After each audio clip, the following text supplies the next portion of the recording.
بسم اللہ الرحمن الرحیم۔ السلام علیکم، میں ہوں آپ کا ہوسٹ حافظ محمد شفیق اور آپ دیکھ رہے ہیں رنگو میڈیا یوٹیوب اور فیس بک چینل۔ ناظرین کرام، رات گئے ایک افسوسناک واقعہ پیش آیا کوئٹہ کے اندر، اور آپ کو یقیناً معلوم ہوگا کہ کوئٹہ میں سرینا ہوٹل میں ایک افسوسناک واقعہ پیش آیا جس میں کافی ساری نقصانات ہوئے، کافی کیجولٹیز ہوئیں، وہاں پر ایک بم بلاسٹ ہوا۔ اس پر تھوڑی سی گفتگو ہونی ہے کیونکہ یہ جو واقعہ تھا، یہ جو بلاسٹ ہوا ہے، اس کا ہدف کوئی عام شخص نہیں تھے، اس کا ہدف کوئی ہوٹل نہیں تھا، اس کا ہدف تھا چائنیز امبیسیڈر۔ جی ہاں، آپ کو یقیناً سن کر حیرانی ہوگی کیونکہ چائنا ایک اس خطے کا پاورفل ملک ہے اور آنے والا ملک کا بھی سپر پاور مانا جا رہا ہے اس کو، تو چائنا کے امبیسیڈر پر حملہ ہونا کوئی عام سی بات نہیں لگ رہی۔ چائنیز امبیسیڈر اس ہوٹل میں موجود تھا اور اس کے ساتھ اس کا پورا وفد موجود تھا۔ وہ صرف اس لیے موجود تھا کیونکہ انہوں نے کل دن کو دوپہر کو ایک بیان دیا تھا چائنیز امبیسیڈر نے اپنے وفد کے ہمراہ، اور وہ بیان یہ تھا کہ ہم جو چاہتے ہیں، ہم یہ چاہتے ہیں کہ ہم بلوچستان جو ہے یہ ترقی کرے، ہم بلوچستان کو ترقی کرتا ہوا دیکھ رہے ہیں۔ اور اس کے ساتھ انہوں نے اپنی کمپنیوں کو بھی ہدایت دی، چائنیز کمپنیوں کو، کہ وہ بلوچستان میں سرمایہ کاری کریں۔ انہوں نے مزید کہا کہ بلوچستان سرمایہ کاری کے لیے محفوظ ملک ہے، محفوظ صوبہ ہے، محفوظ جگہ ہے، اور اس کے علاوہ انہوں نے بلوچستان میں سرمایہ کاری کو ایک عملاً قدم رکھنے کے لیے انہوں نے بلوچستان کے اسپیکر سے بھی گفتگو کی۔ کل ان کی ملاقات ہوئی بلوچستان اسمبلی کے اسپیکر سے، جو کہ عبدالقدوس بزنجو ہیں، ان سے۔ اس کے علاوہ میں آپ کو بتاؤں گا کہ یہ سرینا ہوٹل جو ہے یہ کتنی حساس جگہ ہے، اور اس کے علاوہ بلوچستان کی اسمبلی بھی اسی ایرے کے ساتھ لگتی ہے۔ اس کے علاوہ چونکہ یہ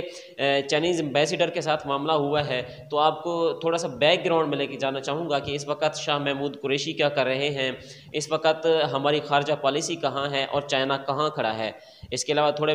تھوڑا اس سے پیچھے میں آپ کو لے کر جانا چاہوں گا کیونکہ فیکٹس آپ کو بتانے ہیں۔ فیکٹس بتانے کے لیے آپ کو پیچھے تھوڑا سا سوچنا پڑے گا، پچھلی گرمیوں میں، یہی میرے خیال میں کوئی اپریل یا مئی میں۔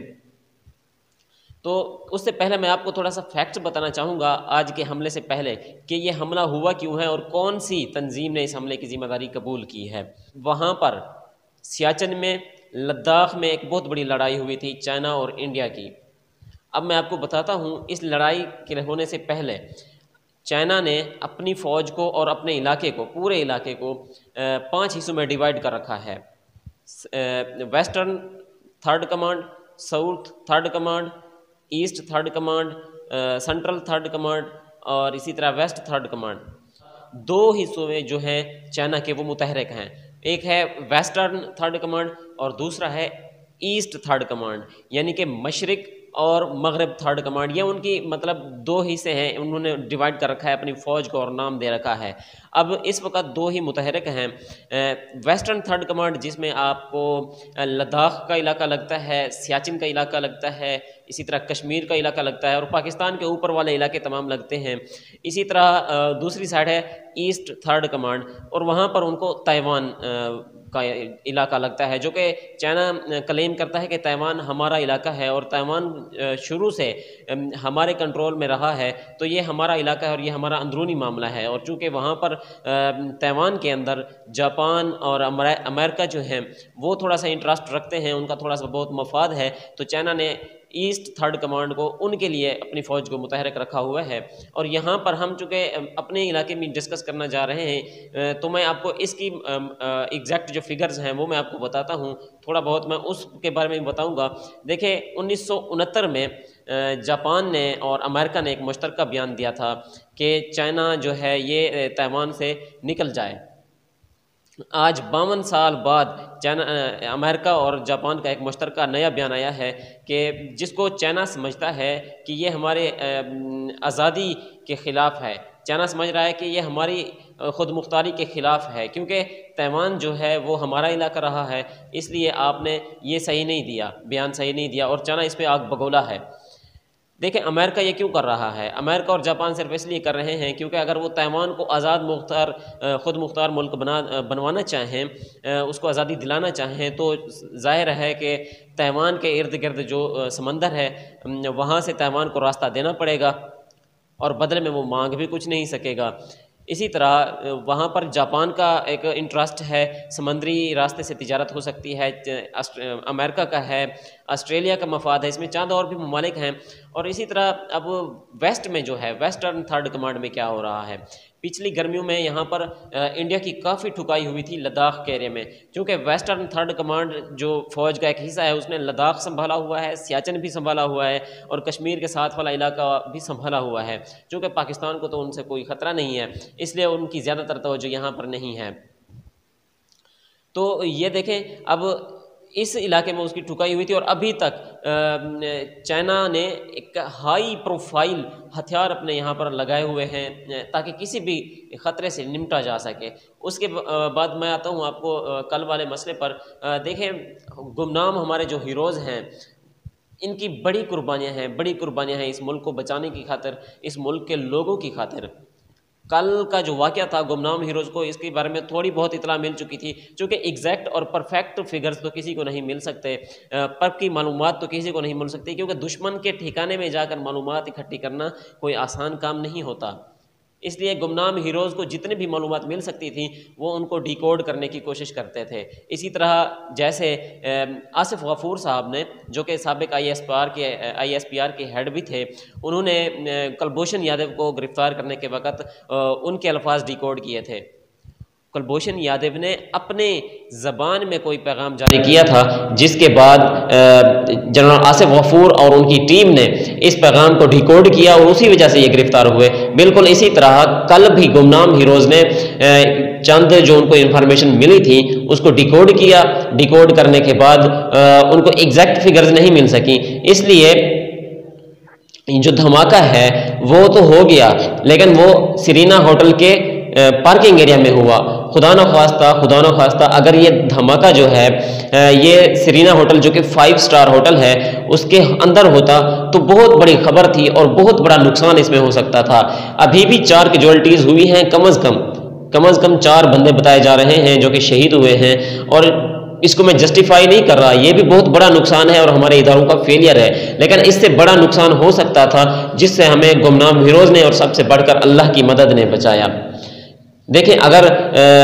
چائنا کے ایمبیسیڈر پر تھوڑا بہت حملہ ہو جاتا تو کتنا کوہرام مچ جانا تھا، کتنی خبر بن جانی تھی یہ، اور پاکستان کا کیا تاثر باہر جاتا۔ دیکھیں جب ہمارے ملک کے اندر تھوڑا بہت احتجاج ہوتا ہے کسی سیاسی پارٹی کی جانب سے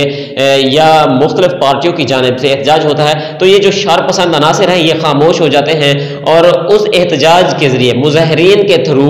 یہ کوئی تاثر نکالنے کی کوشش کرتے ہیں تاکہ ہم شر پسندی کر کے سائڈ پہ ہو جائیں اور جو الزام ہے وہ اس پارٹی پر لگ سکے۔ جیسا کہ ابھی تحریک لبیک پر ایک الزام لگا ہے کہ وہ اس کا ایک کارکن جو تھا وہ گرفتار کیا گیا ہے جو کہ شیخ رشید پر حملہ کرنے والا تھا۔ دیکھیں یہ تاثر نہیں ہونا چاہیے، تحریک لبیک ایک پرامن پارٹی ہے، وہ کیوں کسی پر حملہ کرائے گی؟ ہاں شیخ رشید نے ایسے کام کیے ہیں لیکن وہ اللہ کو جواب دہ ہے، اس نے اللہ کو ہی جواب دینا ہے۔ اچھا آتے ہیں واپس اپنی طرف۔ سرینا ہوٹل کی جو میں لوکیشن آپ کو بتانا چاہوں گا وہ لوکیشن یہ ہے کہ سرینا ہوٹل کینٹ کے ایریا میں ہے، بالکل سرینا ہوٹل کے سامنے کینٹ کا ایریا شروع ہوتا ہے، یعنی کہ آپ اس کو بلوچستان کا جو دارالحکومت ہے کوئٹہ کا آپ اس کو ریڈ زون کہہ سکتے ہیں، سرینا ہوٹل اور اس کے سامنے کینٹ کا ایریا ہے۔ اچھا کینٹ سے تھوڑا سا آگے جائیں تو آپ کو بلوچستان اسمبلی ملتی ہے، اور اس کے ساتھ ہی بالکل سرینا ہوٹل سے تھوڑا سا فاصلے پر آپ کو بلوچستان ہائی کورٹ ملتی ہے۔ تو کافی اہم عمارتیں ہیں۔ اس کے علاوہ inspector general of frontier constabulary جو کہ پچھلے کچھ دنوں میں شہید ہوئے تھے، ان پر نشانہ بنایا گیا تھا۔ IGFC کو، اتنی بڑی ہائی پروفائل کو ان کی رہائش گاہ پر حملہ ہوا تھا، تو وہ بھی اسی سرینا ہوٹل کے پاس ہی ہے۔ تو یہ لوکیشن بہت اہم ہے اور شر پسند عناصر کو ہمیشہ یہ لوکیشن کھٹکتی رہتی ہے، کیونکہ یہاں پر اہم شخصیات آتی جاتی رہتی ہیں، ایسی شخصیات آتی ہیں جن پر حملہ کرنے سے پاکستان کا تاثر باہر جو جاتا ہے وہ غلط جاتا ہے، بڑی خبریں بنتی ہیں، بہت تنقید ہوتی ہے۔ اب اس حملے کی جو ذمہ داری ہے وہ ایک بھارتی تنظیم ہے اس نے قبول کی ہے۔ اب جو ہمارے پاکستان کے وزیر خارجہ ہیں شاہ محمود قریشی، وہ بھی ایران میں موجود ہیں، اور ایران کے وزیر خارجہ نے یہ اعلان کیا ہے کل کہ وہ چاہ بہار کو چائنا پاکستان کے ساتھ سی پیک میں شامل کرنا چاہ رہے ہیں، یعنی کہ چاہ بہار میں بھی اب سی پیک جائے گا، جو کہ بہت بڑی کامیابی ہے ہماری وزارت خارجہ کی۔ لیکن ایک منافق ملک کو ساتھ ملانا بھی ٹھیک نہیں ہوگا۔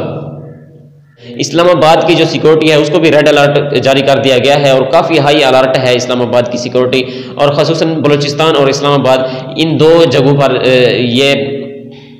ہائی الرٹ رکھی گئی ہے سیکورٹی کو۔ دیکھیں ان کے مروڑ میں، بھارت کے پیٹ میں یہی مروڑ ہیں کہ کسی طرح سیکورٹی کو ڈی سٹیبلائز کیا جائے، کسی طرح ایک انجہانی کیفیت پیدا کی جائے جس سے پاکستان کا تاثر غلط جائے، پاکستان کے لوگوں کا نقصان ہو، پاکستان میں دہشت پیدا ہو۔ لیکن پاکستانی قوم ایک ایسی قوم ہے جو کہ گزشتہ 30 سالوں سے دہشت گردی میں ہے، دہشت گردی کا شکار ہے، اور کافی ارب ڈالرز کا نقصان کر چکی ہے اپنا، اور کافی جانوں کا نقصان کر چکی ہے۔ اب ان کے یہ آخری ہتھ کنڈے ہیں، اس سے پاکستانی قوم کبھی گھبرانے والی نہیں ہے۔ اللہ پاکستان پر رحم فرمائے۔ اللہ حافظ۔